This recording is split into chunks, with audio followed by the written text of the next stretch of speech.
नमस्कार, संध्या किचनमध्ये तुमचं खूप मनापासून स्वागत। आजच्या व्हिडिओमध्ये सुक्का चिकनचा व्हिडिओ आहे।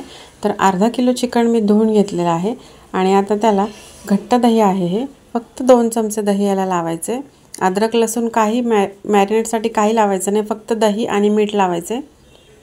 2 चमचे दही घातलं की अर्धा चमचा मीठ घालणार आहे मी आणि व्यवस्थित चिकनला मॅरिनेट करून घ्यायचे आणि जोपर्यंत आपला मसाला वाटून होतो तोपर्यंत फक्त मी याला ठेवते।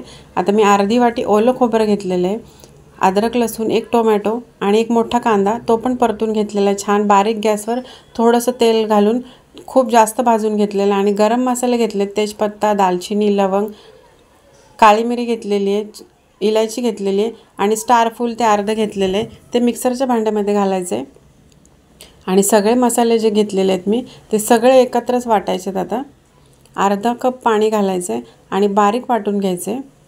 याच्यामध्ये कुठलाही चिकन मसाला काही वापरायचं नाही आपण, खूप भारी टेस्ट लागते याची। आता मी मसाला वाटून घेते, तोपर्यंत कढई गरम करायला ठेवलेली आहे मी आणि त्याच्यामध्ये आता खूप छोटे चमचे तेलाचा वापर केलेला, मी फक्त 5 चमचे तेल घालायचे।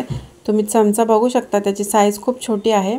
आणि आता तेल घातल्यानंतर मसाला वाटून झालेला आहे तो घालते मी याच्यामध्ये आणि बारीक गॅसवर आपण मसाला तेल सुटोस तोपर्यंत छान परतून घ्यायचा आहे। जास्त मसाला भाजायची गरज नाही, कारण आपण कांदा आणि खोबरं खूप जास्त प्रमाणात परतलेलं आहे, त्यामुळे ह्याला पटकन तेल सुटेल।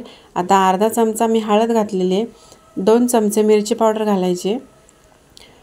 लगेच बघा तुम्ही, लगेच तेल सुटलेलं आहे मसाल्याला, अगदी 5 मिनिटं पण लागणार नाहीत हा मसाला परतण्यासाठी।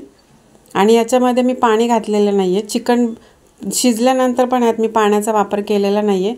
तुम्हाला वाटलंच तर थोडंसं तुम्ही पाणी घालू शकता। आता मी 1 चमचा घरचा मसाला घातलेला आहे आणि आता खूप छान परतून झालेला आहे मसाला, खूप तेल सुटलेलं आहे याला। आणि आता मॅरिनेट केलेलं चिकन याच्यामध्ये घालायचे आणि मिक्स करून घ्यायचे आणि 15 ते 20 मिनिटं झाकण लावून ह्याला शिजू द्यायचे। मिक्स करून झालं की मी आता याच्यावर झाकण ठेवते। खूप सोपी रेसिपी आहे आणि तितकीच भन्नाट पण लागते, तर तुम्ही नक्की घरी करून बघा।